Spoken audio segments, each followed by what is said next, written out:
अनाथ बहनें और जादुई नदी लहंगा पेड़।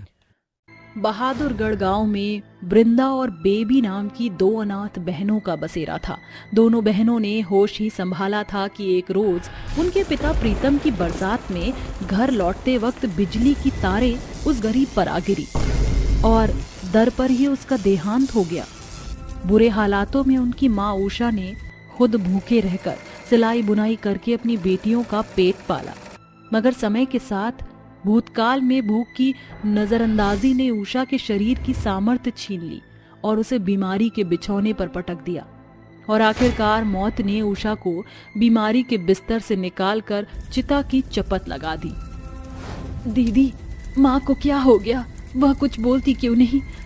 माँ हमारे साथ लुक्का छुपी का खेल खेल रही हैं क्या?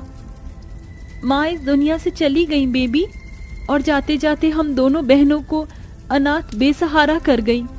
अनाथ होने का गम दोनों गरीब बहनों की आंखों से बरसात की बदरा के जैसे बहे जा रहा था। मगर कहते हैं ना, किसी के चले जाने से जीवन कहाँ रुकता है। वृंदा ने सिलाई बुनाई का काम संभाल लिया। दीदी, तुम थक गई होगी, पहले थोड़ा खाना खा लो।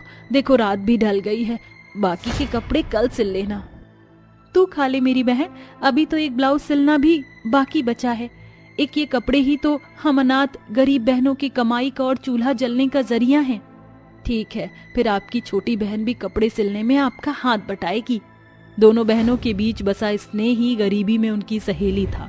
समय गुजरता गया, दिन सप्ताह और सप्ताह महीनों से गुजरते मंजर के साथ 5 साल बीत गए। दोनों बहनें बड़ी हो गईं। वृंदा, अरे ओ वृंदा, भीतर है क्या? आ जाओ मीना मौसी, जिज्जी अंदर ही है। अरे वृंदा, लाची का लहंगा सिल दिया है ना? क्योंकि आज ही मेरी बेटी की बारात है। हाँ हाँ मीना मौसी, सिल दिया है लहंगा। भला हम बहनें अपनी सखी की शादी कैसे भूल सकते हैं? शादी में आ रही हो ना तुम दोनों बहनें? हाँ चाची, बारात आने से पहले पहुंच जाएंगी हम बहनें। अरे वो तो ठीक है, मगर जरा ढंग के कपड़े लत्ते पहन कर आना। पता चले कोई फीका पुराना कपड़ा लटका लिया, क्या पता उसी बहाने किसी लड़के की नजर पड़ जाए तुम पर। वरना तो इस गरीबी में तुम बहनों का ब्याह तो होने से रहा। एक तो अनाथ होने का ठप्पा, ऊपर से गरीबी की चपत। सच कहती हूँ, मुझे तो तुम पर बहुत तरस आता है। अच्छा चलती हूँ, बारात का बहुत काम बाकी है। मीना के कड़वे बोल वृंदा के मन में घर कर जाते हैं। उसकी आंखों में उफनते आंसू चेहरे पर बह जाते हैं। ये मीना मौसी की जुबान पर मिश्री घोलनी पड़ेगी। जब देखो अपनी जुबान से जहर उगलती रहती हैं। ऐसे नहीं बोलते छोटी, जाने दे। शाम को जब दोनों बहनें सादा सा सूट पहनकर शादी में पहुंचती हैं, तभी बूढ़ी फूलन बोलती है, हाय अरे मोरी मैया, अरे ये कैसा बेरंग सा सूट पहना है तुम बहनों ने। सहेली की शादी में इतना सादा सूट। तू तू तू क्यों रे करम जलियों, तुम अनाथ बहनें अपनी गरीबी का बिगुल बजाकर मेरी बेटी का घर बसाने से पहले उजाड़ना चाहती हो। तुम अनाथ यतीम बहनों का ब्याह तो हो ही नहीं रहा। समझाओ मीना इसे, मैं तो समझा बुझाकर थक गई हूँ कि मेरे बबलू से ब्याह कर ले। माना कि 2 बच्चों का बाप है, मगर पहली मेहरिया तो मर चुकी है। सपनों का राजकुमार तो मिलने से रहा तुम अनाथ गरीब बहनों को। वृंदा रोते हुए शादी से निकलकर नदी पर आ जाती है, जहाँ से वह रोजाना पानी भरती थी। बस बहुत हो गया, मुझसे इन जमाने के ताने और नहीं सुने जाएंगे, इसलिए आज मैं इस नदी में कूदकर खुद को खत्म कर दूंगी। जैसे ही वृंदा नदी में पांव रखने को बढ़ाती है, नदी के बीचों बीच फूलों से सजा रास्ता बन जाता है, जो नदी के बीच बने जादुई पेड़ के पास खत्म होता है। ये अचानक नदी के बीच रास्ता कैसे बन गया? आओ वृंदा, इस नदी के बीचों बीच आओ।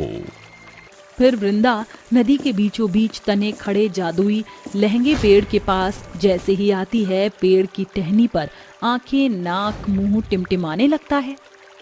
डरो मत वृंदा, मैं एक जादुई लहंगे का पेड़, और ज्यों कि इस नदी में मेरे जादुई पेड़ों की जकड़न है, इसीलिए इस नदी का जल भी पूरी तरह से जादुई है। कहो, तुम परेशान क्यों हो? जादुई पेड़? मैं और मेरी बहन बेसहारा हैं। हम बेहद गरीब और खास खूबसूरत भी नहीं। ऐसे में बड़ी मुश्किल से ही हम अपना फिर पाते हैं और गांव वालों से ये भी देखा नहीं जाता। वो हम बहनों को ब्याह ना होने का ताना देते हैं। फिकर मत करो वृंदा, इस पेड़ पर लटके लाल और गुलाबी जादुई 2 लहंगे उतार लो। ये गुलाबी लहंगा तुम्हें गहने और सुंदरता देगा और लाल लहंगा तुम्हें पैसे देगा। वृंदा जादुई पेड़ पर लटके लाल और गुलाबी रंग के 2 लहंगे लेकर घर लौट आती है और लहंगे को देख बेबी की आंखें चमक उठती हैं। अरे वाह दीदी, ये लहंगा तो बड़ा लाजवाब है। इस लहंगे की हकदार हम दोनों हैं मेरी बहन। ये जादुई लहंगे हैं। जादुई लहंगे? हाँ सुनो, मेरे जादुई लाल लहंगे, जल्दी हमें ढेर सारे पैसे दो। वृंदा के बोलते ही जादुई लाल लहंगा हवा में उभर कर चमचमाती रोशनी से जुगनू के जैसे बड़ी टिमटिमाहट के साथ अपने भीतर से पैसों की बारिश कर देते हैं, जिसे देखकर दोनों बहनें हक्की बक्की हो जाती हैं। अरे वाह सचमुच दीदी, उस जादुई नदी और पेड़ के दिए लहंगे जादुई हैं। दीदी, इस गुलाबी लहंगे में कौन सा करिश्मा करने की सामर्थ्य है? बेबी, इस लहंगे को पहन कर आओ, दिखाती हूँ ये कैसा जादुई करता है। अपनी बड़ी बहन की बात मानकर बेबी उस गुलाबी लहंगे को पहनकर आईने के सामने आकर खड़ी हो जाती है। चलो मेरे जादुई गुलाबी लहंगे, जल्दी से मेरी बहन की सूरत को सुंदर कर दो। वृंदा के ऐसा कहते ही जादुई गुलाबी लहंगे में खड़ी बेबी सर के बालों से लेकर पैर में नाखून तक सुनहरी रोशनी में घिर जाती है और कुछ देर बाद जैसे ही जादुई लहंगे की रोशनी धीमी पड़ती है, उसकी आंखों के आगे छाया धुंधलापन दूर हो जाता है और अपने सुंदर रूप को देखकर बेबी की आंखें झिलमिला उठती हैं। अरे वाह दीदी, इस जादुई लहंगे ने तो मेरे साधारण सादे से सूरत को स्वर्ग की अप्सरा जितना सुंदर बना दिया। मगर अभी तुम्हारे रूप में एक ऊंचापन है। सुनो गुलाबी जादुई लहंगे, मेरी बहन के रूप को 16 श्रृंगार और गहनों से सजा दो। इतना कहते ही एक बार वह लहंगा गरीब बेबी के शरीर को सोने के गहनों से लाद देता है। अब लग रही है ना मेरी बहन इस जादुई लहंगे में सुंदर सी दुल्हन जैसी? नहीं दीदी, मुझसे पहले तुम दुल्हन बनोगी। बस मैं तो इस बात से ही खुश हूँ कि इस जादुई लहंगे की मदद की बदौलत हम गरीब बहनों के घर भी बारात आएगी। जादुई लहंगे के पेड़ से मिले लहंगे से दोनों बहनें सबसे पहले अपनी गरीबी की जड़ को खत्म करके अपने छोटे से घर को बड़े आलीशान घर में बदल देती हैं, जिसके बाद बड़े बड़े रईसों के रिश्ते खुद ब खुद चलकर उनके घर आते हैं और वृंदा की शादी शारदा नाम की औरत के बेटे से तय हो जाती है और शादी का दिन आता है। अरे दीदी, आज तुम्हारी शादी है और तुम रो रही हो। बस सोच रही हूँ बेबी कि तेरे बिना ससुराल में दिन कैसे बिसारूंगी, तू कैसे रहेगी। दीदी बेफिक्र हो जाओ, क्योंकि अब जादुई लहंगे के पेड़ की मदद से हमारे पास 2 जादुई लहंगे हैं, जिससे आपकी बहन का जीवन आसान किश्तों में कट जाएगा। मैं तो इस बात से खुश हूँ कि आज मेरी बहन की बारात आएगी। बेबी जादुई लाल लहंगे से पैसे की मांग करके पूरे गांव को सजाती है। पूरा गांव गढ़ गरीब अनाथ बहनों के बदले जीवन से कुड़कर कानाफूसी करता है। वहीं वृंदा की शादी बड़े धूमधाम से होती है। अरे वाह दीदी, इस जादुई लाल लहंगे में मेरी बहन बिजुरी गिरा रही है। ऐसा लग रहा है जैसे बाग में लाल गुलाब खिल गया हो। शादी की उस रात दोनों अनाथ बहनें जादुई लहंगे में जुगनू के जैसे पूरे गांव में रोशनी बिखेर रही थी। बीते दिनों में जितने जन ने उनकी गरीबी की हंसी उड़ाई थी, उनके मुंह पर चुप्पी की चपत जड़ी हुई थी। किसने सोचा था कि गरीब बहनों का जीवन इस तरह गरीबी से अमीरी का मोड़ ले लेगा। याद रखें दोस्तों, वक्त बड़ा बलवान है, ये कब किसका हो जाए कोई नहीं जानता। इसलिए किसी गरीब को खुद से कम आंकने की गलती ना करें। देखो भाई साहब, वैसे तो आपकी बेटी और मेरे बेटे का कोई मेल नहीं, क्योंकि एक तो इसका काला रंग, ऊपर से नैन नक्श से भी नाकाम, पर बेटी जात जानकर इसे बहू बना रही हूँ। बदले में बतौर 10 लाख का दहेज, एक 4 चक्के की कार और घर बार का साज सामान, बारातियों का स्वागत सत्कार होगा। मोहिनी के मुंह से दहेज की मांग से बेबस बाप धीना असमंजता में डाल देता है। मगर मैं बेचारा गरीब बाप दहेज का इतना दाम कहाँ से जोड़ सकूंगा। मैं कौन सा दहेज का 10 लाख अभी ही मांग रही हूँ, वो तो ब्याह के बेला की बात है। बेटी का ब्याह धीना को कर्ज के दलदल में धकेल देता है। बावजूद इसके धीना दहेज का सारा दाम नहीं जोड़ पाता। पुश्तों से लेकर सब कुछ दांव पर लगाने के बावजूद भी उसे पैसे कम पड़ते हैं। ब्याह के दिन बेटी की विदाई की बेला पर पिता कहता है, अरे समधन जी, दहेज में 2 लाख का दाम कम रह गया, बहुत जल्दी वो ही चुका दूंगा। इसके बाद बारात दुल्हन के लिए ससुराल की ओर अग्रसर होती है, जहां मोहिनी कड़वे शब्दों में कोहिना का स्वागत करते हुए कहती है, अरे ओ मेरी काली कमली कुरूपा बहू, अपने काले कदमों से गृह प्रवेश करके भीतर आ जा। जैसे ही कोहिना भीतर आती है, बिजली गुल हो जाती है। हे ईश्वर, इस कलमुही के काले मनहूस कदम पड़ते ही घर का उजियारा अंधियारे में छा गया। मोहिनी के मुंह से कड़वे बोल सुनकर कोहिना अपने मन में कहती है, हे कृष्ण कन्हैया, अपने भक्त पर कुलक्षणी का कालिक लगने से बचा लो भगवान। एकाएक पूरा घर रोशनी से उजागर होता है, मानो भगवान ने भक्त की पुकार सुन ली हो। अभी सप्ताह भर भी हुआ था कि सास का सताव शुरू हो जाता है। अरे ओ मेरी काली कलमुही बहू, शादी को सप्ताह बीत गया, अब तक तेरा बाप पैसे लेकर यहाँ पधारा क्यों नहीं? सासू माँ, कल ही मेरी बाबूजी से बात हुई थी, वो बहुत बुरे दौर से गुजर रहे हैं। अरे मैं तेरे बाप के दुखों का बखान सुनने नहीं बैठी। या तो वो दहेज का दाम चुकता करे, वरना दहेज के 2 लाख तुझे बहू से बाई बनाकर अदा करवाऊंगी। मोहिनी कोहिना को खूब खरी खोटी सुनाती है।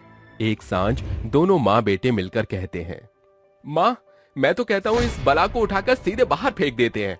मानस, तू बड़ा मंदबुद्धि है। देखते जा, मैं इसे ऐसे कुत्तों की तरह काम करवाऊंगी कि ये खुद अपना रास्ता नाप लेगी। दहेज की 2 लाख के दाम के लिए मोहिनी कोहिना के कंधों पर हर एक दिन सैकड़ों कामों का बोझ बढ़ाती जाती है। अरे ओ काली स्याह, बैठी क्यों है, काम कर। माँ जी, सारा काम हो गया है, अब करने को क्या बचा है? आप जानबूझकर मेरे लिए कामों में कमी निकाल कर मुझे तंग करती हैं। इतनी ज्यादती तो कोई जानवरों के साथ भी नहीं करता। ये सुनकर मोहिनी गुस्से से भौएं चढ़ाकर कोहिना को कसाई की नाई मारती है। तभी मानस भी उस पर टूट पड़ता है। अरे मेरी माँ से जबान लड़ाने की तेरी जुर्रत कैसे हुई? मेरे घर में तुझ काली बदरा की जरूरत नहीं है। दोनों बेचारी बहू को घर से बाहर निकालकर दरवाजा बंद कर देती है। कोहिना रोते हुए एक जंगल की ओर अग्रसर होती है कि एकाएक उसके कानों में एक आवाज सुनाई देती है,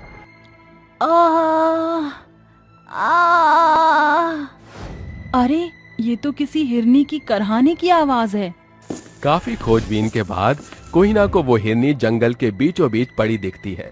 लगता है ये हिरनी बेहद प्यासी है, शायद प्यास के प्रभाव से इसका चेहरा कुमला गया है।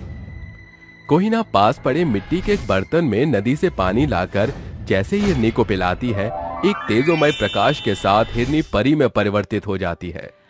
तुम्हारा बहुत बहुत शुक्रिया, बरसों बाद मुझे मेरा स्वरूप प्राप्त हो गया। पर तुम हिरनी कैसे बनी थी? बरसों पूर्व मुझसे एक परिपक्व पाप हो गया था, जिसके कारण मैं परी से हिरनी में बदल गई। कहो, तुम्हें मुझसे क्या चाहिए? मुझे कुछ भी नहीं चाहिए। परी की नजर एकाएक कोहिना के फटे पुराने कपड़ों पर जाती है। परी अपनी जादुई छड़ी घुमाकर अपने कौतुक से एक मलमल कपड़ा उसे देकर कहती है, कोहिना, ये एक जादुई मलमल का वस्त्र है, जिसे तुम किसी भी सांचे में ढाल सकती हो। साथ ही ये तुम्हारी दिन दशा को भी बदलाव देगा। जादुई कपड़े का भेद बताकर परी ओझल हो जाती है। जादुई कपड़े को लेकर कोहिना अपने पिता के घर पहुंचती है। पिताजी, अरे मेरी बच्ची, तू ससुराल में सब कुशल मंगल तो है? पिताजी, वो दोनों माँ बेटे अव्वल दर्जे के दरिंदे हैं। दहेज के 2 लाख के दाम के लिए पति की प्रताड़ना और सास का सताव सब कुछ सहन किया। उन्होंने अपना स्वार्थ साधने के लिए मुझ काली को बहू बनाया था। दीना की निगाह चमकते कपड़े पर पड़ती है।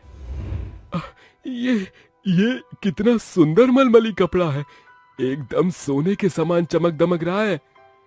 कोहिना अपने पिता से परी का परिचय साझा करती है। बेटी, ये मलमली कपड़ा जादुई है या नहीं, पुख्ता प्रमाण पता करने के लिए इससे कुछ मांग कर देख। जादुई मलमली कपड़े इसी पलछिन सुंदर लहंगे के सांचे में ढल जाओ। कोहिना के कहते ही वो जादुई मलमली कपड़ा एक सुंदर सुनहरे लहंगे में बदल जाता है, जिसे देख दोनों बाप बेटी की आंखें चकाचौंध रह जाती हैं। पिताजी, ये तो सचमुच में जादुई कपड़ा था। उसी कपड़े से ये लहंगा बना है। इसका मतलब अब ये लहंगा जादुई लहंगा है। ये सोचकर कोहिना सुंदर सुनहरे जादुई लहंगे से बोलती है, ए मेरे जादुई मखमली लहंगे, मुझे खूब सारे सुंदर लहंगे दो।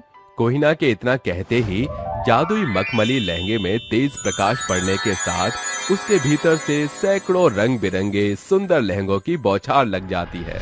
अब ये जादुई लहंगे से मिले ये लहंगे ही कोहिना की कमाई का जरिया बनेगा। अब हम दोनों मिलकर लहंगों का कारोबार शुरू करेंगे। जादुई लहंगे से मिले लहंगों को लेकर कोहिना बाजार में बड़े लहंगे व्यापारी के हाथों उन्हें बेच आती है, जिससे उसे जो पैसे प्राप्त होते हैं उससे वो सबसे पहले अपने घर की आर्थिक अवस्था को सुधारती है। ऐसे ही हर एक दिन वो जादुई लहंगे से लहंगे की बड़ी व्यापारी बन जाती है। कुछ महीनों बाद पिताजी, जादुई लहंगे से मिले सुंदर लहंगे आज लाखों में बिक रहे हैं। हमारी आर्थिक दशा फर्श से अर्श पर आ गई है, जिसका मुख्य श्रेय जादुई मलमली लहंगे को जाता है। बेटी, अब तो हमारे पास पैसे की कोई किल्लत नहीं रही। जादुई लहंगे से हम दहेज का 10 गुना दाम दे सकते हैं। अब तू अपने ससुराल चली जा। पिताजी, मैं इस जादुई लहंगे से उन लोभियों को एक फूटी कौड़ी भी नहीं दूंगी। कोहिना अपना बीता जीवन बिसार कर बिना रुके थके आगे की ओर अग्रसर होती है। हे मेरे जादुई मलमल के लहंगे, मुझे भिन्न भिन्न भांति के लाजवाब लहंगों को मुहैया कराओ, ताकि मैं गरीबों की बेटियों को जो दुल्हन बनती हैं, उनका महंगा लहंगा पहनने की लालसा को पूरा कर पाऊं। जादुई मलमली लहंगा कोहिना को अनेकों सुंदर सांचे से गड़े लहंगे देता है, जिनसे कोहिना गरीब बेटियों के ब्याह में लहंगे दिया करती थी। समय गुजरता गया। अब कोहिना के लहंगों के कई बड़े शोरूम, दुकान और कारखाने हो चुके थे। फिर एक दिन कोहिना अपने जादुई लहंगे को निहारती हुई कहती है, क्या मेरा ये जादुई लहंगा मेरे काले भद्दे रूप को भी बदल सकता है? ऐ मेरे जादुई लहंगे, मेरे काले रूप की काया पलट कर दो। कोहिना के कहते ही उसी पल छिन जादुई लहंगा कोहिना को सर से पांव तक सराबोर कर देता है, जिसके साथ उसका रूप एक मेनका जितना निखर जाता है। क्या सचमुच ये मेरा ही अक्ष है? शुक्रिया मेरे जादुई लहंगे, तुमने मेरे कुरूपता की काया पलट कर दी आज। अपने सुंदर सुनहरे रूप को देख कोहिना फूले नहीं समाती और बहू का बुरा जीवन बिसार कर बतौर भविष्य में आगे बढ़ जाती है। औरत को पहुंचाया गया आघात अक्सर उनके जीवन में गहरी छाप की छवि छोड़ जाती है, जिसे बिसारना बेहद कठिन हो जाता है। आज कोहिना का नाम सैकड़ों सफल औरतों की श्रेणी में शुमार है। स्वरूप चाहे जैसा भी हो, अगर उसे अपना साया समझकर साथ लिए चलो तो सफलता की सीढ़ियां भी आपका साथ देती हैं। फोन लगाकर रील बनाते हुए, बिन तेरे सब सजा है, बिन तेरे कहाँ मजा है, यादों में याद पिया की आने लगी, हाय भीगी भीगी रातों में। ये बन गई मेरी रील। अब मैं इसे करूंगी अपलोड और बन जाऊंगी रील क्वीन, और उसके बाद बनाऊंगी पतली कमरिया मोरी हाय हाय, तिरछी नजरिया मोरी हाय हाय। बस ये फालतू की रील बनाकर फोन के आगे मटकती रही हो। 10 तरह के मुंह बनाने आते हैं, लेकिन मजाल है कप चाय भी बनानी आती हो, या सीधी सादी रोटी पराठा आता हो। तेरी शक्ल देखकर तो तेरे ससुराल वाले अपना पेट भरेंगे। अरे माँ, क्यों हरदम चालू रहती हो? क्या करना है? खाना बनाने के लिए तो एक नौकरानी आकर भी बना सकती है। शर्म कर ले, 2 दिन में शादी है तेरी और खाना बनाना अभी तक नहीं आता। चल मेरे साथ, तुझे खाना बनाना सिखाऊं। और ये संभाल कर रख अपना लहंगा। हाय माँ, मेरा लहंगा आ गया। ये तो वही लहंगा है जिसको पहनने के लिए मैं कब से बेकरार हूँ। आखिरकार आपने सब्यसाची से ये डिजाइनर लहंगा मेरे लिए मंगवा ही दिया। एक रील इस पर भी बनाऊंगी। अरे ओ नालायक, अभी से मत पहन, इसे खराब हो जाएगा। इतना महंगा है ये लहंगा। माँ, आपने सुना नहीं वो गाना? ये मेरा लहंगा बड़ा है महंगा, इसे हाथ ना लगाना। तभी गुंजा अपनी बेटी के कान पकड़कर रसोई में लाती है और कहती है, चल चुपचाप खाना बना। माँ, मेरे को नहीं सीखना। बताओ तुझे अभी। ये दाल बना और स्वाद अनुसार थोड़ा सा नमक, हल्दी, नमक डाल। तभी मीका 1 चम्मच हल्दी और चुटकी भर नमक डालती है और गैस पर रख देती है। माँ, मैंने रख दिया।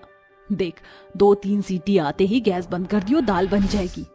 ठीक है माँ, बस 15 मिनट में तो सीटी आएगी। तब तक क्यों ना मैं अपना लहंगा पहनकर रील बना लूं, ये सही रहेगा। ये कहकर मीका अपना लहंगा पहनकर रील बनाकर नाचने लगती है। तू लिया दो मैनू गोल्डन झुमके, मैं कन्ना विच पावा चुम चुम के, मन जावे मैनू शॉपिंग करा दे, मन जावे रोमांटिक पिक्चर दिखा दे, रिक्वेस्टा पाइया वे चिट्टियां कलाइया वे, ओ बेबी मेरी चिट्टियां कलाइया वे। ऐसा करके वो नाच ही रही थी कि गुंजा उसे आवाज देती है, अरे ओ महारानी कहाँ मर गई, सारी दाल जला दी, रसोई में तो है नहीं, थिरक रही होगी कहीं ना कहीं। हे भगवान, ये क्या हो गया मुझसे, दाल जला दी मैंने, अब तो माँ मुझे छोड़ेंगी ही नहीं। डर की वजह से वो फुदकती हुई जाती है कि कमरे से बाहर आते वक्त एक कील में उसका लहंगा फट जाता है। ये देखकर कहती है, हे भगवान, मेरा इतना महंगा लहंगा फट गया, माँ तो मुझे जान से मार डालेंगी। शादी भी नहीं हुई कि मेरा शादी पर इतना शौक है, पर सच में मुझे खाना बनाना नहीं आता, किसी काम की नहीं हूँ मैं। मर गई, अब क्या करूँ भगवान बचा लो मुझे। तभी रसोई से गुंजा आकर बहुत डांटती है और लहंगा देखकर और चिल्लाती है, बस इसी की कमी थी, अब 1 रुपया नहीं है मेरे पास तेरे लिए, इसी में शादी करियो तू। पर माँ मैं वो, गुंजा उसे सुनाकर चली जाती है। तभी मिहिका टेंशन में आकर अपने लहंगे को बाहर ठीक करवाने के लिए जाती है कि एक बूढ़ी अंधी औरत रोड पार कर रही थी। तभी एक कार उसे टक्कर मार के उड़ाने वाली थी कि मिहिका आकर उसे बुढ़िया को बचा लेती है और कहती है, दादी आप बिल्कुल ठीक तो है ना, कहीं लगी तो नहीं? हाँ बेटी, मैं बिल्कुल ठीक हूँ, तूने मुझे बचा लिया, मेरे पास तुझे देने के लिए कुछ भी नहीं है, पर तू ये ले ले, ये तेरे बहुत काम आएगा। पर दादी इसकी कोई आवश्यकता नहीं, ये तो मेरा फर्ज था। बेटा मैं तुझे जो भी दे रही हूँ तुझे उसकी बहुत जरूरत पड़ेगी, ले जा, ये समझ ले मेरी तरफ से तेरी शादी का गिफ्ट। ठीक है दादी। ऐसा कहकर मिहिका उनसे वो थैला ले लेती है और चलने लगती है। फिर अचानक से उसे कुछ याद आता है, अरे दादी को कैसे पता कि मेरी शादी होने वाली है, मैंने तो उन्हें कुछ भी नहीं बताया था। मिहिका जैसे ही मुड़ती है तो वो बुढ़िया उसे कहीं भी नहीं दिखती। वो घर आकर जल्दी से उस थैले को खाली करती है तो उसमें हूबहू अपने जैसा लहंगा ही मिलता है, जिसे देखकर मिहिका कहती है, लगता है वो कोई फरिश्ता या भगवान थी जो मुझे मेरी शादी के लिए लहंगा देकर चली गई। तभी तो वो जानती थी कि मेरी शादी होने वाली है। थैंक यू गॉड, आपने मुझे लहंगा दे दिया। 2 दिन बाद धूमधाम से मिहिका की शादी मयंक से हो जाती है। जैसे ही वह गृह प्रवेश करती है तभी उसके लहंगे से बहुत सारे सोने के सिक्के निकलकर इकट्ठा हो जाते हैं। ये देखकर उसका ससुराल बेहद दंग रह जाता है। अरे भाभी, ये क्या लहंगे में सोने के सिक्के लटका कर लाई थी क्या, जो गृह प्रवेश करते ही सोने के सिक्के इतने सारे आ गए? नहीं, ऐसा तो कुछ नहीं है। आ जाओ बहू, अंदर आ जाओ। मिहिका जैसे ही एक ही कदम आगे बढ़ाकर आती है तो सोने के सिक्के उछल उछल कर उसके लहंगे से निकलते हैं। ये देखकर मयंक कहता है, अरे मुझे विश्वास नहीं हो रहा है मिहिका, तुम्हें लहंगे का बहुत शौक था, कहीं तुमने शौक में सोने के सिक्के तो नहीं डलवा दिए, जो इतने सारे सोने के सिक्के निकल रहे हैं? वही तो मैं भी हैरान हूँ, लगता है मेरे घर में मेरी बहू नहीं साक्षात लक्ष्मी देवी प्रकट हो गई हैं, जिनके एक कदम से ही सोना निकल कर आ रहा है। ये क्या हो रहा है मेरे लहंगे के साथ? कहीं ये उन दादी के दिए हुए लहंगे की वजह से तो नहीं है? कहीं ये जादुई लहंगा तो नहीं है? हाँ, हो सकता है ये जादुई लहंगा हो, तभी तो सोना ही सोना निकल रहा है। देखो, हमारी बहू ने तो हमें धनवान ही बना दिया। मेरी बहू से कोई कुछ काम नहीं करवाएगा, बिल्कुल काम नहीं करेगी बहू, तुम सेठानी की तरह रहना यहाँ पर। अरे वाह, मैं तो उस चीज से बच गई जो मुझे बिल्कुल भी नहीं आती। अब मैं खाना बनाने की कोई जरूरत नहीं है, इस जादुई लहंगे ने तो कमाल कर दिया। ठीक है माँ जी। अरे वाह मेरी जान, तुमने तो आते ही दिल जीत लिया, और कोई काम भी नहीं करना पड़ेगा इस घर में। कहा था ना रानी बनाकर रखूंगा। हाँ, तो वो मैं अपनी वजह से रानी बनकर रहूंगी। तो शादी तो मुझसे हुई है ना? लड़ना बंद करो। मिहिका मयंक के साथ कदम रखकर अपने कमरे में पहुंचती है। उस लहंगे के बदौलत एक कोने में सोने के सिक्के बिखर जाते हैं। अगले दिन लहंगा उतारने के बाद ऐसा कुछ नहीं होता, क्योंकि वो सारा जादुई लहंगे का कमाल था। तभी मिहिका झूले पर लेटकर झूल रही थी। तभी सास उसकी हवा करते हुए कहती है, बहू तुम्हें कुछ चाहिए हो तो बता दो, जो जूस पियोगी, पास्ता खाओगी, पिज्जा खाओगी, मटर पनीर, जो चाहिए बता दो। माँ जी आप ये सब मंगवा दीजिए, पूरे दिन मेरा काम चल जाएगा। ठीक है बहू। माँ जी झाड़ू पोछा करना है क्या? भाभी जरूरत नहीं है, मैंने सब काम कर दिया। भाभी मुझे कॉलेज की फीस और ट्रिप के पैसे चाहिए, कि आप थोड़े से पैसे दे सकती हो? कल जो इतने सारे पैसों की बारिश हुई थी, वो सारे सोने के सिक्के कहाँ हैं? बेटा उसे तो मैंने सोने के गहने बनवाने के लिए दे दिए, अगला नंबर सुरभि का ही है ना। ठीक है, मैं आपको दे दूंगी पैसे। ऐसा बोलकर मिहिका अपने कमरे में जाकर वो लहंगा पहनती ही है। जैसे ही चलती है तो फिर से सोने के सिक्के निकलते हैं। फिर मिहिका लहंगा उठाकर रख देती है और उन सोने के सिक्कों को सुरभि को दे देती है, जिसके बाद वो ट्रिप पर निकल जाती है। वक्त गुजरता है, सब अच्छा चल रहा था। एक दिन एक औरत अपने 10 महीने के बच्चे को गोद में लेकर उनके दरवाजे पर आकर कहती है, बहन जी मेरी मदद करो बहन जी, मेरा बच्चा बहुत तकलीफ में है, मेरे पास इसके इलाज के लिए पैसे नहीं हैं, कृपा करके मुझे थोड़े पैसे दे दीजिए, मेरे बच्चे को कुछ हो जाएगा, उसे ठंड लग गई है और कुछ भी नहीं बोल रहा है, ना रो रहा।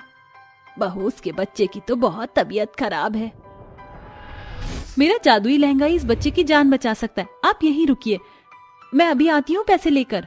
ऐसा कहकर मिहिका लहंगे को जैसे ही पहनकर चलती है तो एक तेज रोशनी में उस लहंगे से अब की बार ढेर सारे पैसे निकलते हैं। वो लहंगे को फिर से रख देती है और उन पैसों को उठाकर उस औरत को वो सारे पैसे दे देती है और कहती है, बहन अगर तुम्हें और पैसे चाहिए हो तो बता देना, मैं तुम्हें और पैसे दे दूंगी, ये लो सारे पैसे रख लो और अपने बच्चे की तबीयत को ठीक करा लो। आपका बहुत बहुत शुक्रिया, आप नहीं होती तो मेरे बच्चे के इलाज के लिए मुझे पैसे नहीं मिलते, मैं हॉस्पिटल लेकर जाती हूँ, शुक्रिया। ये कहकर औरत अपने बच्चे को फौरन हॉस्पिटल लेकर जाती है। डॉक्टर उसके बच्चे का इलाज करके उसके बच्चे को बचा लेते हैं। 2 दिन बाद माया फिर से अपने हंसते खेलते बच्चे के साथ मिहिका के ससुराल आती है और उसका शुक्रिया अदा करती है। इस तरह मिहिका का जादुई लहंगा बुरे वक्त में सबके काम आता था और उस जादुई लहंगे का राज सिर्फ मिहिका तक ही रहता है। साथ ही वो ठाट बाट से ससुराल में रहती थी। सोनम अपनी सास कश्मीरा और 2 साल के बेटे गोलू के साथ एक टुच्चे से घर में रहती थी। उसका पति विदेश में काम करने के लिए गया था। काफी महीनों से उसने अपनी बीवी बच्चों को पैसे नहीं भेजे थे और न ही किसी संपर्क में था। ऐसे में सोनम को घर चलाना और बच्चे को पालना बहुत मुश्किल हो रहा था। साथ में सास की तबीयत बिगड़ी हुई थी। सोनम काम के लिए इधर उधर भटकती है। हे कान्हा जी, कोई तो रास्ता दिखाओ, मुझे कोई भी काम नहीं मिल रहा है। 2 दिन से मां जी और मैंने कुछ नहीं खाया, जैसे तैसे गोलू दूध पीकर रह लेता है, लेकिन अब क्या, कोई तो सहारा दीजिए। थकी हारी सोनम झाड़ू पोछा का काम ढूंढती है, लेकिन उसे वो भी कहीं नहीं मिलता। तब वो अपने घर आ जाती है और बेटे को गोद में लेकर कहती है, अरे मेरा गोलू बेटा कैसा है? माँ जी इसने आपको तंग तो नहीं किया ज्यादा? अरे बेटा इसने मुझे तंग नहीं किया, पर तू इतनी जल्दी कैसे आ गई? कोई बात नहीं बनी क्या? माँ जी कुछ नहीं हुआ, मेरी तो उम्मीद ही टूटी जा रही है, कहीं हमें गोलू बेटे को लेकर सड़क पर भीख मांगने की नौबत ना आ जाए। मैं चाहती हूँ हम कुछ न कुछ मेहनत से कर लें। मम्मा, अम्मा। अरे तू मम्मी को माँ बोल रही है, अपनी अम्मा को अम्मा कह रहा है। कुछ भी कह ले ये माँ जी, आखिर हम दोनों तो इसकी माँ ही रहेंगी। और तू जो कह रही है ऊपर विश्वास रख, एक दिन कुछ ना कुछ भगवान हमारे लिए जरूर करेंगे। अगर भगवान के किए काम में देरी हो जाए तो समझ जाना भगवान हमारे लिए जरूर कुछ अच्छा कर रहे हैं। जी माँ जी, इसी आस पर तो मेरी सांसें टिकी हैं। क्या सोनम को कोई काम मिल पाएगा? आखिर वो अपने घर को कैसे चलाएगी? क्या उसे कोई सहारा मिलेगा? ये जानने के लिए कहानी में आगे बढ़ते हैं। सोनम जैसे तैसे उधारी कर 2 दिन का खाना खा लेती है। तीसरे दिन वो फिर घर से जाती है तो सास बोलती है, बहू शुभ काम के लिए जा रही है, ये ले गुड़ खा ले, अब अच्छा होगा। शुक्रिया माँ जी। गोलू बेटा अम्मा को परेशान मत करना, टाटा। टाटा दादा। देख ले अपनी दादी अम्मा के साथ खुश है तू, निश्चिंत होकर जा। ये सुनकर वो घर से निकल जाती है और दर दर भटक कर काम को ढूंढती है, जो कि नहीं मिलता। थक कर वो एक चबूतरे पर बैठ जाती है, जहां साथ में टेलर वाले की दुकान थी और एक टेम्पो से ढेर सारे लहंगों के डिब्बे निकल रहे थे। तभी टेलर दुकान का मालिक राजीव कहता है, अरे मैंने तो मना किया था कि लहंगे के ऑर्डर नहीं सिल रहा, ऑलरेडी है, और जो इनका वर्क है वो काफी ज्यादा है, भला मैं कैसे करूंगा? हमारे यहाँ ऐसा भारी विदेश जैसा डिजाइनर लहंगा नहीं सिला जाएगा, आप इसे वापस ले जाइए। अरे आप ये कैसी बातें कर रहे हैं? जानते भी हैं इस ऑर्डर के आपको 80,000 मिलेंगे। 80,000 को कैसे मना कर सकते हैं? इतनी बड़ी बुटीक सेंटर है और आप पर कोई बढ़िया सा डिजाइनर नहीं है। पप्पू भाई साहब, एक बात बताओ, आते हुए पैसे किसको अच्छे नहीं लगते, लेकिन मेरे पास ऐसा कोई बढ़िया डिजाइनर नहीं है जो विदेशी लहंगे को सिल पाए। अरे मैं भूल कैसे गई, मुझे तो सिलाई करनी बहुत पसंद थी और मैं अनेक तरह की सिलाई करके लहंगे सिलती थी शादी से पहले। ये सुनकर सोनम कहती है, अंकल जी, क्या आप मुझे ये मौका देना चाहेंगे? मुझे हर तरह के डिजाइनर लहंगे सिलने आते हैं। अरे ये क्या बकवास कर रही हो तुम? ये कोई ऐसा वैसा लहंगा नहीं है, ये खास सेलिब्रिटीज के लिए बनवाना जो राजीव जी सिलते हैं या उनके कारीगर। भाई साहब, झूठ नहीं बोल रही, मैंने सच में पहले भी बहुत सारे लहंगे बनाए थे, आप एक बार विश्वास तो कीजिए। पप्पू भाई साहब, एक बार सुन तो लीजिए, क्या पता मेरा काम बन जाए, एक मौका देने में क्या ही जाता है। अरे आप तो एक मौका दे रहे हैं, लेकिन कहीं इन महंगे महंगे 80,000 के कपड़ों का चूना न लग जाए, फिर इसके जिम्मेदार आप ही होंगे और आप ही पेनल्टी भरना। अरे मुझे इस लड़की की बातों में सच्चाई लग रही है, इसलिए मैं इसे एक और मौका दूंगा। जैसे मैंने इस पर भरोसा किया है, वैसे आप भी मुझ पर थोड़ा भरोसा कर लीजिए और इसकी जिम्मेदारी मैं लेता हूँ। करवा लीजिए आपको जो करवाना है। शुक्रिया अंकल जी, मुझे ये मौका देने के लिए। क्या मैं उस लहंगे के डिजाइन को देख सकती हूँ? तभी तैयार कर पाऊंगी। हाँ बेटा, देख लो, ये रहा, ये समझ लो, मनीष मल्होत्रा जैसे बड़े दिग्गज की तरह है ये लहंगा, तुम्हें सिलना है। अंकल जी आप फिक्र मत कीजिए, मुझे ये बनाना आता है। ये कहते ही पप्पू चला जाता है और सोनम सिलाई मशीन पर बैठकर उस डिजाइन का सबसे सुनहरा चमकदार लहंगा सिलने में जुट जाती है। 3 घंटे बीत जाते हैं, इतने में वो लहंगे का घेरा तैयार कर लेती है, जिसे देखकर राजीव कहता है, अरे वाह बेटा, ये तो तुमने डिट्टो वैसा ही बनाया है जैसे खुद मनीष मल्होत्रा ने बनाया हो। अंकल आप थोड़ा सा और मौका दीजिए, इस ब्लाउज का ऐसा पीस बनाऊंगी कि उसे देखकर आप हैरान हो जाएंगे। दरअसल मैं सिलाई करने में बहुत माहिर हूँ। वाह बेटा, ये तो बहुत अच्छी बात है। ये कहते ही सोनम लहंगा का ब्लाउज भी शाम तक सिल देती है और अगले 2 दिन में उस सुनहरे लहंगे को पूरे तरीके से सितारों से जड़कर तैयार कर देती है। साथ ही अपनी सासू माँ को भी इस काम के बारे में बता देती है, जिसके बाद वो एक डमी पर लगाकर कहती है, कड़ी मेहनत के बाद आखिर मैंने लहंगे को तैयार कर ही दिया। प्लीज कान्हा जी, मास्टर साहब को लहंगा पसंद आ जाए और मुझे ये काम मिल जाए। अरे बेटा, बन गया क्या? अरे वाह, ये तो बहुत ही ज्यादा सुंदर है लहंगा। भाई मुझे तो यकीन नहीं हो रहा कि इतने छोटे से गांव में रहने वाली लड़की भी डिजाइनर हो सकती है। अब तो मुझे इसकी पूरी पेमेंट मिलेगी। शुक्रिया अंकल जी। सर आपको और भी तरह के लहंगे सिलवाने हो तो मुझे बता दीजिएगा। हाँ जरूर, 1 मिनट, मैं पप्पू को बोल देता हूँ, ये लहंगा आगे पहुँचा देगा। तुमने ये कम समय में बना दिया, देखना वो हैरान हो जाएगा। ये कहते ही राजीव कॉल करके पप्पू को बुला लेता है। कुछ देर बाद पप्पू आ जाता है और इस लहंगे को देखकर उसकी आंखें फटी की फटी रह जाती हैं, जिसके बाद वो उसे 80,000 रुपए देता है और चला जाता है। बेटा तुमने तो गजब कर दिया, मैं तुमसे अब और लहंगे सिलवाना चाहता हूँ। इसे देखकर राजीव कुर्सी निकालकर कहता है, अरे पीयूष साहब, आप मेरे जैसे छोटे दर्जी की दुकान में। जी जी जी, आजकल जो मेरी मॉडल्स कपड़े पहन रही हैं वो काफी खुश हैं और कुछ हद तक आपने मेरे जैसे ही डिजाइन बनवाए हैं, तो मैं उस डिजाइनर से मिलना चाहता हूँ। बहुत तमन्ना लेकर आया हूँ। जी जी, ये है सोनम, यही है जो महंगे सुनहरे लहंगे बनाती है। नमस्ते साहब, मुझे तो यकीन नहीं हो रहा कि आपको मेरे डिजाइन्स पसंद आए। जी पसंद है, इसलिए मैं आपको अपने बुटीक स्टूडियो में लाना चाहता हूँ। क्या आप काम करना चाहेंगे? बड़े बड़े सेलिब्रिटीज के कपड़े बनाने का मौका मिलेगा और आप राजीव जी के भी यहाँ काम करते रहना। जी बिल्कुल, मैं आऊंगी। इस तरह से वो पीयूष मल्होत्रा की बुटीक चली जाती है, जहाँ वो बड़े बड़े सेलिब्रिटीज के कपड़े भी सिलती है और सुंदर सुंदर लहंगे भी बनाती है, जो कि महंगे बिकते थे, जिसके बाद वो लहंगों के लिए मशहूर हो जाती है। और ये लो 50,000 रुपए, बाकी मैंने अपना हिस्सा लिया है। कोई बात नहीं अंकल जी, मेरे लिए तो यह भी बहुत बड़ी बात है। आप हर लहंगे में से अपना हिस्सा ले सकते हैं। और तुम्हारे घर में कौन कौन है?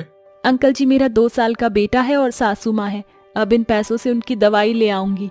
मैं काम की तलाश में ही थी। अब से काम ढूंढने की जरूरत नहीं, क्योंकि काम तुम अब मेरे बुटीक में ही करोगी और लहंगे का 70% तुम्हारा रहेगा। तुम चाहो तो ये मशीन घर पर भी ले जा सकती हो। शुक्रिया अंकल जी। घर आकर सोनम कहती है, माँ जी देखिए, मुझे 50,000 रुपए मिले। इतने में तो हम बहुत कुछ कर सकते हैं।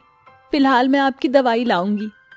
अरे बहू, मैं तो तुझसे बहुत खुश हूँ। मेरी बहू इतनी होनहार और समझदार है। ले अपने बेटे के साथ भी थोड़ा वक्त गुजार ले। सास की बात सुनकर वो अपने बेटे के साथ खेलती है। अगले दिन मास्टर जी की दुकान पर जाकर और भी तरह तरह के अनेक सुनहरे चमकदार लहंगे सिलती है, जिससे उसका बना लहंगा काफी लोगों को पसंद आता है और उसके घर की स्थिति भी काफी अच्छी हो जाती है, जिससे वो एक नया घर ले लेती है। वक्त बीतता है। एक दिन राजीव के बुटीक पर बहुत जाने माने फैशन डिजाइनर पीयूष मल्होत्रा आते हैं। इसे देखकर राजीव कुर्सी निकालकर कहता है, अरे पीयूष साहब, आप मेरे जैसे छोटे दर्जी की दुकान में। जी, आजकल जो मेरी मॉडल्स कपड़े पहन रही हैं वो काफी खुश हैं और कुछ हद तक आपने मेरे जैसे ही डिजाइन बनवाए हैं, तो मैं उस डिजाइनर से मिलना चाहता हूँ। बहुत तमन्ना लेकर आया हूँ। जी, ये है सोनम, यही है जो महंगे सुनहरे लहंगे बनाती है। नमस्ते साहब, मुझे तो यकीन नहीं हो रहा कि आपको मेरे डिजाइन्स पसंद आए। जी पसंद है, इसलिए मैं आपको अपने बुटीक स्टूडियो में लाना चाहता हूँ। क्या आप काम करना चाहेंगे? बड़े बड़े सेलिब्रिटीज के कपड़े बनाने का मौका मिलेगा और आप राजीव जी के भी यहाँ काम करते रहना।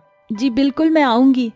इस तरह से वो पीयूष मल्होत्रा की बुटीक चली जाती है, जहाँ वो बड़े बड़े सेलिब्रिटीज के कपड़े भी सिलती है और सुंदर सुंदर लहंगे भी बनाती है, जो कि महंगे बिकते थे, जिसके बाद वो लहंगों के लिए मशहूर हो जाती है। मानसी की माँ सविता उसका दुल्हन का जोड़ा और गहने लिए आती है और अपनी बेटी से कहती है, बेटा जल्दी तैयार हो जा, बारात चौखट से निकल चुकी है और मैं अपनी बेटी को दुल्हन के जोड़े में देखना चाहती हूँ, समझी मेरी लाडो। हाँ माँ, बस थोड़ा टाइम दीजिए, देखना आप मैं दुल्हन के जोड़े में कितनी सुंदर लगूंगी, फिर आप नजर उतारना। हाँ ठीक है, पहले तैयार हो जा। ऐसा कहकर सविता चली जाती है, पर मानसी को कोई नकारात्मक ऊर्जा छुप छुप कर देख रही थी। उसकी नजर इस दुल्हन के जोड़े पर थी।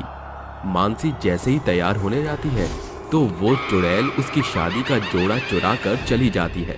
मानसी को अपना जोड़ा कहीं नहीं दिखता है। तभी वो कहती है, अरे मेरी शादी का जोड़ा कहाँ गया? अभी तो यहीं रखा था, यहाँ भी नहीं है, कहाँ चला गया? तभी मानसी अपनी माँ के पास जाकर कहती है, माँ मेरी शादी का जोड़ा नहीं मिल रहा, पता नहीं कहाँ चला गया। ऐसे कैसे नहीं मिल रहा, अभी तो मैं तुझे देकर आई हूँ, तू समझती नहीं है बिल्कुल भी, बच्ची है क्या, 2 दिन की शादी होने वाली है और ऐसी हरकतें। माँ मेरी कोई गलती नहीं है, मैंने वहीं देखा था फिर गायब हो गया। अरे अब तेरी शादी बिना जोड़े और गहनों के कैसे होगी? माँ मेरी शादी कैसे होगी?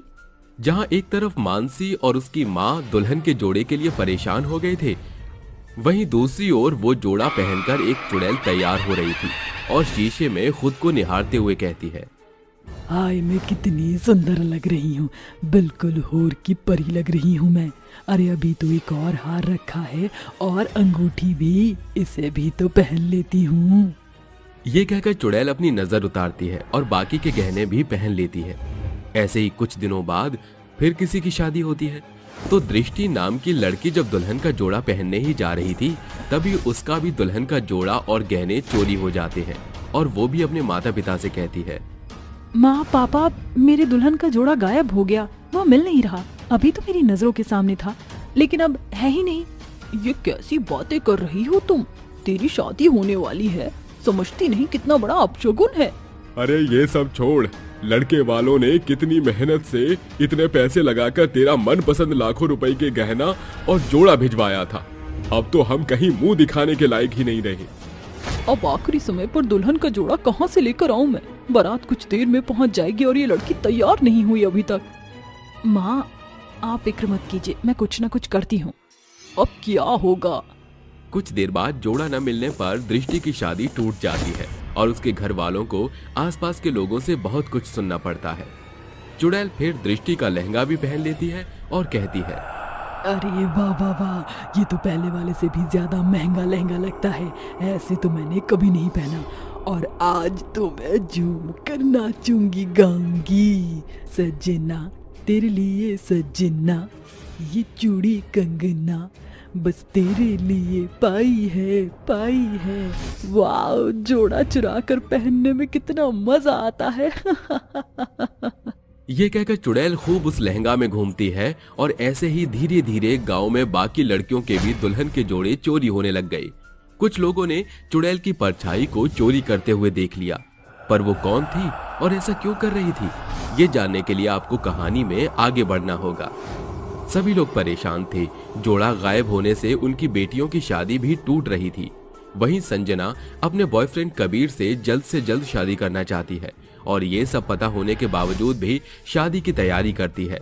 तभी संजना की माँ कविता उसे शादी का जोड़ा देते हुए कहती है, बेटा, सब पता होने के बावजूद भी तू शादी कर रही है। इस शादी के जोड़े का ख्याल रखियो तू। माँ, आप चिंता मत कीजिए, मैंने पक्का इंतजाम कर दिया है उस चुड़ैल का। वह मेरा शादी का जोड़ा ले जा ही नहीं पाएगी। अब पर ऐसा क्या है बेटा, देखते जाइए माँ, आपको पता चल जाएगा। ठीक है बेटा। ये कहकर कविता चली जाती है।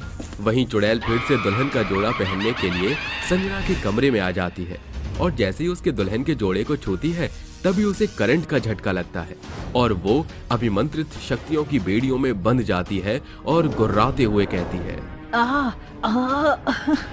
अरे ये क्या किया मेरे साथ। चल खोलो मुझे, खोलो। ए लड़की, तूने ही किया है ना ये सब, खोल मुझे वरना मुझसे बुरा कोई नहीं होगा। अब सुकून आया ना? तुझे ऐसे देखकर बहुत शौक है ना दुल्हन का जोड़ा चुराने का, लेकिन तू मेरा जोड़ा चुरा ही नहीं पाई। लगा ना जोर का झटका धीरे से। अब बता, तूने इतनी सारी दुल्हनों के जोड़े क्यों चुराए? क्या मिला तुझे उनकी शादी बर्बाद करके? बताती है या इससे भी बुरा करूं? तांत्रिक बाबा आसपास ही है मेरे। बताती हूँ, मुझे कुछ मत करना। कुछ समय पहले की बात है, तुम्हारी तरह मेरी भी लव मैरिज होने वाली थी। राजीव और मैं एक दूसरे से बहुत प्यार करते थे। हम दोनों ने अपने घर में एक दूसरे की रिश्ते की बात भी कर ली। फिर सब हमारी शादी करने के लिए तैयार हो गए और उसकी शॉपिंग करने के लिए हम मॉल से वापस लौट रहे थे कि कुछ वक्त बिताने के बाद हम सनसेट पॉइंट की तरफ गए जहाँ एक खाई भी मौजूद थी। उस दिन राजीव और मैं बहुत खुश थी। राजीव, मुझे तो यकीन ही नहीं हो रहा कि हम दोनों की शादी होने वाली है। कितना इंतजार किया है हमने इस दिन का। मैं भी साक्षी बहुत खुश हूँ, इतना खुश हूँ कि क्या बताऊँ। फाइनली हमारी शादी हो जाएगी और तुम्हारा दुल्हन का जोड़ा पहनने का ख्वाब भी पूरा हो जाएगा। जान खाली थी तुमने मेरी इस बात के लिए कि जल्दी से शादी करो। खुशी में ये कहते कहते राजीव का पैर खाई की ओर चला जाता है और वो लटक जाता है। उसे देखकर साक्षी रोने लगती है और बचाने के लिए अपना हाथ आगे बढ़ाती है। राजीव, तुम्हें कुछ नहीं होगा, मेरा हाथ पकड़ के ऊपर आ जाओ। कोशिश कर रहा हूँ साक्षी, लेकिन मुझे नहीं लगता मैं बच पाऊंगा। ये पेड़ की डाल हिलती जा रही है, शायद मैं नहीं बचूंगा। चली जाओ, कहीं मेरी वजह से तुम्हें कुछ हो गया तो। नहीं, मैं तुम्हें छोड़कर कहीं नहीं जाऊंगी। मेरी बात मानो साक्षी, मेरे बिना ही तुम अपने दुल्हन के जोड़े को पहनकर अपना ख्वाब पूरा करो, ये मेरी इच्छा है। पीछे हट जाओ। राजीव, ऊपर आओ राजीव। साक्षी उसे बचाने की कोशिश करती है कि राजीव का हाथ फिसल जाता है और वो खाई में गिर जाता है। उसे बचाने के चक्कर में साक्षी भी खाई में कूद जाती है और दोनों मर जाते हैं। पर अधूरी इच्छा होने के कारण साक्षी चुड़ैल बनकर वापस लौटती है और कहती है, लगता है राजीव की इच्छा के कारण मैं चुड़ैल बन गई हूँ, इसलिए उसकी इच्छा को पूरी करने के लिए अब मैं दुल्हनों के जोड़े को चुरा कर पहनूंगी। बस इसीलिए मैंने ये सब किया ताकि मेरे प्यार की इच्छा पूरी हो। इसलिए मैंने दुल्हन के लहंगे को चुराया, पर मैंने किसी को भी मारा नहीं, न नुकसान पहुंचाया। मुझे खेद है कि तुम शादी नहीं कर पाई, पर दूसरों की शादी ना करने देना ये कहाँ का नियम है? क्या तुम्हें अच्छा लग रहा है तुम्हारी तरह और भी लड़कियों की भी शादी ऐसी ही रह जाए? तुम क्यों ऐसे भटक रही हो? एक बार कोशिश करो कि राजीव की आत्मा तुम्हें दुल्हन के जोड़े में देख ले, जिससे तुम भी ना भटको और मुक्त हो जाओ। तुम सही कहती हो, पर मेरे पास जोड़ा नहीं है। मेरा ले लो। तभी संजना उसे अपना जोड़ा देकर दुल्हन की तरह सजा देती है और चुड़ैल राजीव की आत्मा को बुलाती है, जिसके बाद वो आ जाता है और उसे गले लगाकर कहता है, तुम्हें ऐसे देखकर आज मुझे बहुत खुशी हो रही है। बहुत खूबसूरत लग रही हो इस लहंगे में। काश मैं उस खाई की तरफ नहीं जाता तो आज हम दोनों साथ होते, पर मैं आज तुम्हें अपने साथ ले जाऊंगा। हाँ राजीव, मुझे ले चलो यहाँ से। इस तरह राजीव चुड़ैल को अपने साथ ले जाता है, जिसके बाद चुड़ैल को मुक्ति मिल जाती है और संजना भी अपने दूसरी शादी के जोड़े में कबीर से शादी कर लेती है। साथ ही गांव के सभी लोग भी बेखौफ होकर अपनी बेटियों की शादी करने लग गए।